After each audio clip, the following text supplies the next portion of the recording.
You are bleeding out in the dark, convinced you lost your soulmate. I am about to shatter that comforting lie. You didn't lose the love of your life. You lost a mirror. The phantom destroying your sanity tonight isn't them. It's your own terrifying shadow. Here is your only escape.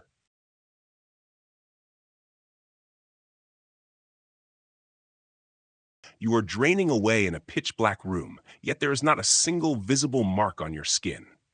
The world outside has surrendered to a heavy, suffocating silence, leaving only the rhythmic ticking of a clock and the hollow echo of your own ragged breathing. You are wide awake again. The physical darkness has become a grotesque canvas, illuminating the most chaotic, deafening theater known to humanity, your own mind. The phone screen might be dead, but your brain is running a relentless marathon of fragmented memories, dissecting every old message, every shifted glance, every agonizing silence of someone whose absence is currently tearing your reality apart. You lie there consumed by an inner fire, desperately wondering if they are thinking of you, if they are grieving this loss the way you are losing yourself in their memory. You believe this soul-crushing agony, this inability to exist without their phantom presence, is the ultimate testament to a profound, immortal love. You think you are suffering beautifully for a grand romance. But let me break that comforting illusion for you right now. What is keeping you awake tonight is not love, and it never was. Sovereign Mindset warmly welcomes you to the uncomfortable truth. You are merely a captive of your own psychological panic, clinging to an illusion that is draining you from within. Before I hand you the scalpel to cut yourself free from this invisible torment, I urge you to subscribe to our channel, empowering us to continue creating profound content that guides you out of the dark in the future. I know the excruciating weight of that 3 a.m. void because I have lived in it. The voice speaking to you right now does not belong to an arrogant expert preaching from an untouched pedestal, but to a fellow traveler who once bore the exact same deep wounds.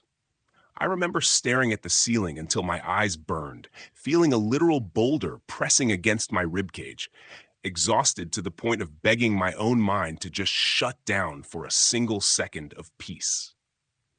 During those endless, sleepless nights, I clung to a toxic, overly sweet delusion. I convinced myself that my unbearable devastation was the hallmark of a majestic love story. I believed that only those who loved with their entire life force could be driven to the edge of madness, obsessing over a ghost until they destroyed their own sanity. We have been systematically conditioned by tragic novels, emotional poets, and a culture that romanticizes dependency, tricking us into wearing our mental anguish as a crown of romantic sacrifice. But tonight, in the absolute stillness of this room, we are going to perform a ruthless psychological examination.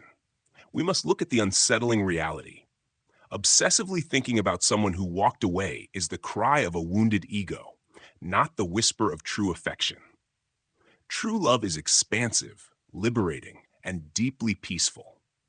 The thing locking you in your bedroom prison right now is an architecture of severe internal emptiness, abandonment wounds, and primal fear.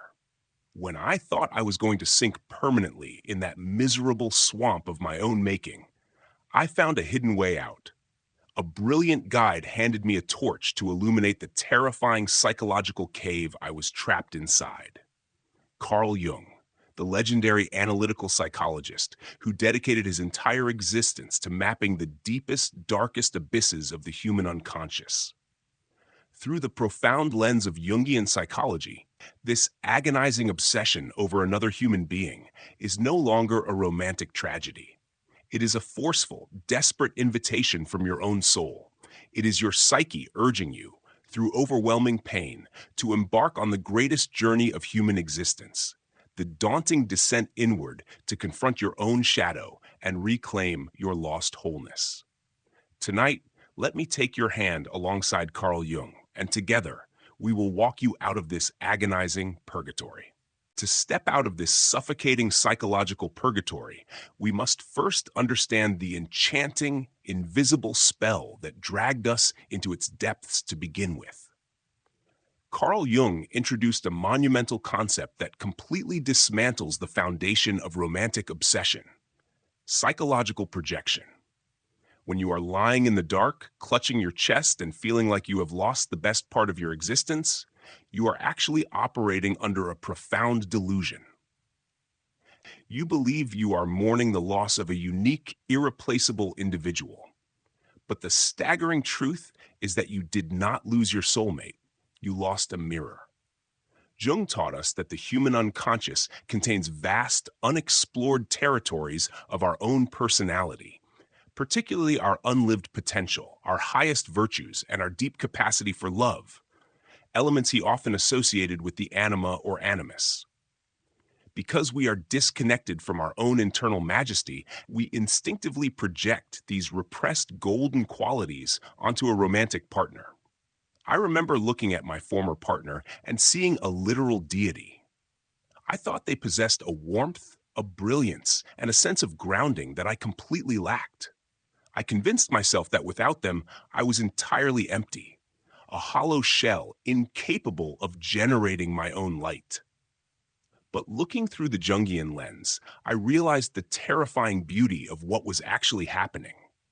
The magnificent qualities I worshipped in them were actually my own unintegrated traits. When we meet someone whose external traits hook our unconscious desires, we plaster our own psychological gold onto their face. They become a blank cinema screen upon which we project our own soul's deepest longing for wholeness. This is precisely why their departure feels like a literal death. When they walked out the door, they did not just take their physical presence, they took the projection with them.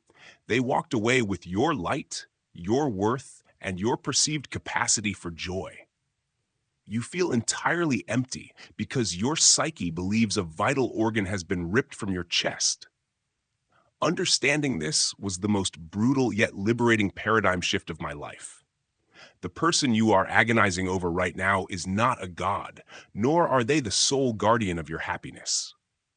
They are a flawed, ordinary human being who merely served as a vessel for your own unowned greatness. Your ego is screaming right now because it is terrified of having to source that validation, love, and security from within.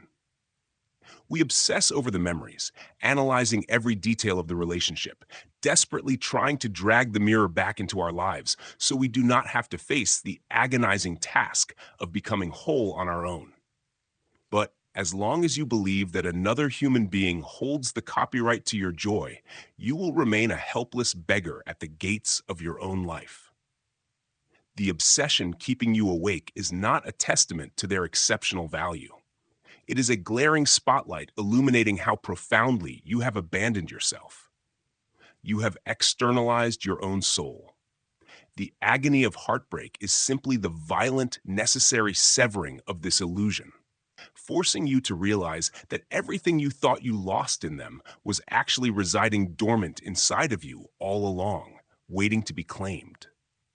Once the mirror shatters and the person carrying your projected light walks away, what remains in the sudden emptiness is the terrifying darkness we have spent our entire lives running from. Jung referred to this discarded hidden realm of our psyche as the shadow, the repository of everything we deem unacceptable, shameful, and unlovable about ourselves. When your relationship ended, it did not just create a new wound. It aggressively tore the bandage off a massive, festering psychological infection that has likely been there since your childhood. The unbearable, suffocating pain you feel at 3 a.m. is not just about the person who left you a few weeks or months ago. If you look closely, if you dare to feel the texture of this agony, you will recognize it.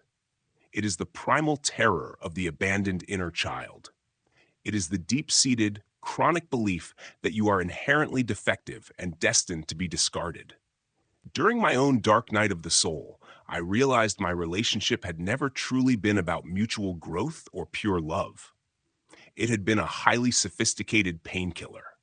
I was using their affection, their morning texts, and their physical presence to medicate a profound inner void. I hated spending time alone with my own thoughts because the silence always brought me face to face with my own feelings of inadequacy. So, I used my partner as a human shield against my own shadow.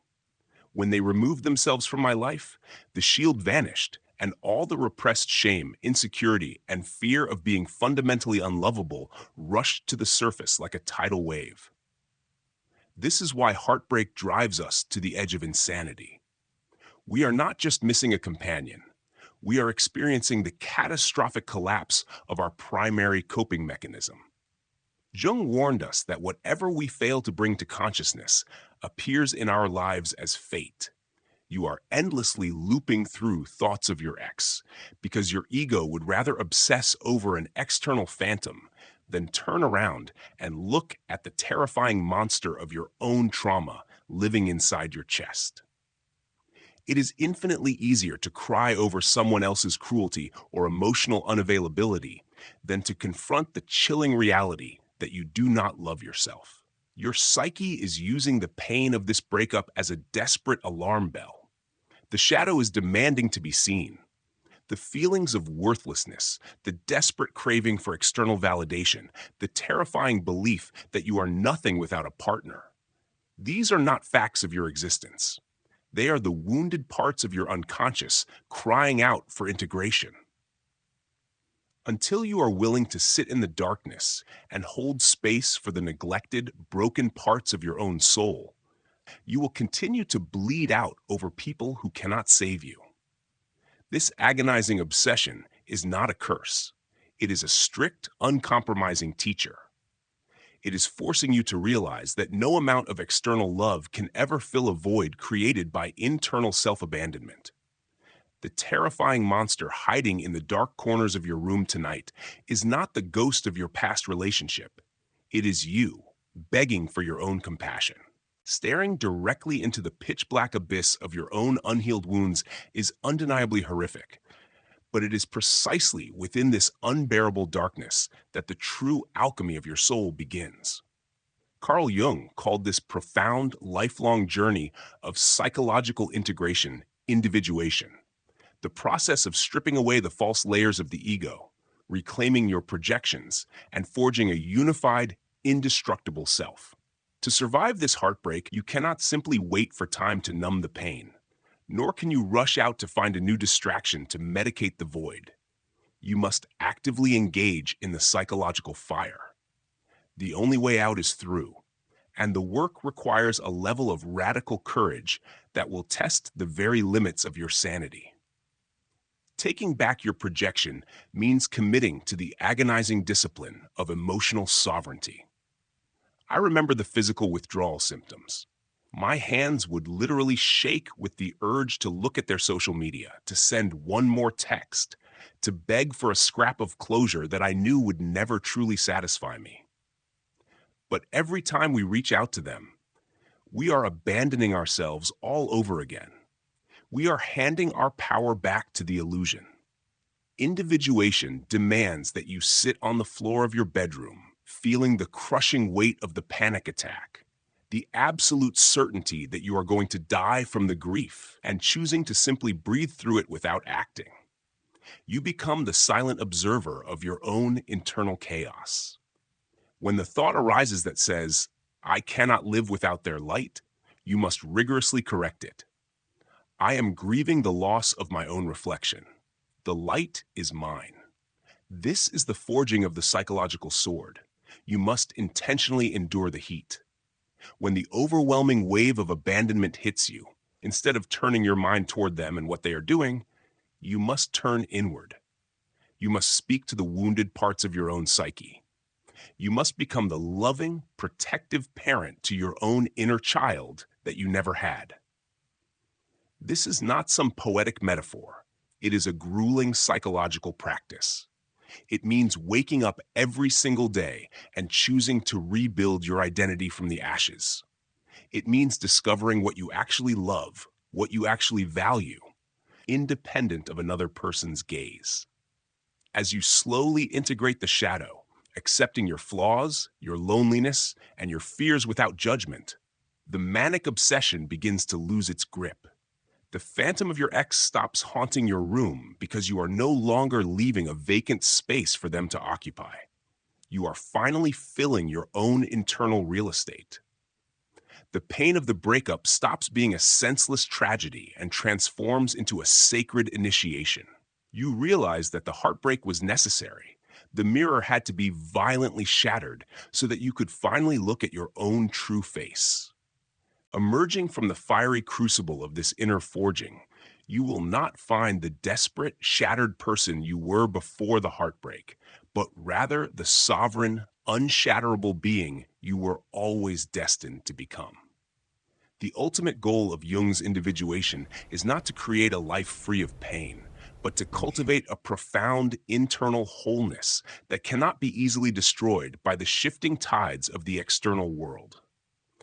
As you diligently reclaim your projections and integrate your shadow, a quiet, miraculous shift occurs inside you. The suffocating grip of the 3 a.m. void begins to loosen. The rhythmic ticking of the clock, which once sounded like a countdown to your own demise, simply becomes the peaceful rhythm of a quiet room. You wake up one morning and realize, with a stunning sense of clarity, that you are breathing freely. The obsession has evaporated, leaving behind a vast, expansive psychological landscape that belongs entirely to you. When you finally anchor yourself in this sovereign wholeness, your entire definition of love undergoes a radical evolution. You look back at the frantic, desperate attachment you once called a grand romance and recognize it for what it truly was, a mutual hostage situation driven by unhealed trauma. True love, you discover, is not born from a parasitic need to consume another person to survive. It is not the frantic grasping at a phantom to shield you from your own darkness. True, evolved love is two complete, sovereign individuals choosing to walk side by side, sharing their inherent light without demanding that the other person complete them. Because you have faced your shadow, you no longer need a partner to act as your mirror or your savior. You can finally appreciate people for who they actually are, rather than punishing them for failing to heal your childhood wounds. This is the ultimate triumph over the agonizing heartbreak that once brought you to your knees. The person who walked away was not your ultimate destination.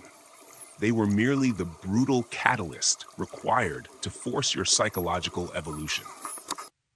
You can look back at their memory not with bitter resentment or lingering obsession, but with a quiet, detached gratitude. They played their role perfectly. They broke you open so that you could finally be rebuilt. The darkness of your room is no longer a grotesque canvas of torture. It has become the silent, sacred womb of your rebirth. You have traversed the underworld of your own unconscious, faced the dragons of your deepest insecurities, and emerged with the gold of your true self. Welcome to the dawn of your new reality. You are complete, you are sovereign, and you are finally entirely your own. Keep moving forward, keep choosing your own evolution, and never forget the magnificent power of a truly sovereign mindset. Heartbreak is rarely just the loss of another human being. It is the violent shattering of a psychological mirror. According to Jungian psychology, the agonizing grief that paralyzes us in the wake of a breakup is largely driven by the withdrawal of our own projections. We plastered our unowned greatness, our deep capacity for love, and our unhealed childhood wounds onto our partner, turning them into an external savior. When they leave, they take that illusion with them, plunging us into the terrifying abyss of our shadow. However, this agonizing descent is not a punishment, but a profound invitation to psychological alchemy. Through the grueling process of individuation, we are forced to sit in the darkness, face the neglected parts of our psyche, and reclaim our emotional sovereignty. Instead of bleeding out over the loss of an external phantom, we learn to parent our inner child and integrate the very light we thought we had lost. Surviving this crucible transforms our definition of love from a frantic, parasitic need for completion into a conscious, sovereign choice. The ultimate triumph of a shattered heart is the rebirth of a unified, indestructible self. You realize the heartbreak was the essential catalyst required to break you open, forcing you to stop externalizing your soul and finally build a magnificent reality that is entirely your own. No external relationship can ever cure an internal void, and no other human being holds the copyright to your joy. The intense agony of heartbreak is simply your own abandoned soul demanding your attention. When we stop using people as painkillers to shield ourselves from our unhealed shadow, we realize that true love is only possible between two complete, sovereign individuals who do not need each other to survive, but choose to walk side by side to share their inherent light. Reclaim your projections. Make a list of the exceptional qualities you believe you lost when your ex left, e.g., their warmth, brilliance, or grounding presence. Recognize that these are your own dormant traits. Actively commit to cultivating those exact qualities within your own life through your daily habits. Endure the urge without acting. When the panicked impulse strikes to check their social media or send a text, recognize it as an ego withdrawal symptom. Sit with the physical discomfort, breathe through the anxiety, and internally declare, I am taking my power back. I am grieving the loss of my own reflection, and the light belongs to me. Parent your inner child. Dedicate 10 to 15 minutes a day to absolute, unplugged solitude. When feelings of worthlessness arise, do not run from them. Speak to your own anxiety with the patience and compassion of a loving parent, letting your psyche know that you will no longer abandon yourself. Looking back at a past heartbreak, what is one positive quality or strength you thought you lost with that person, but later realized was actually inside of you all along? Please share your thoughts in the comments below. Your perspective and journey might be exactly what someone else needs to read today to find their own healing. If this video resonated with you and brought value to your journey, please subscribe to the channel. Your support gives us the incredible motivation to keep creating deep, transformative content like this. Keep choosing your own evolution.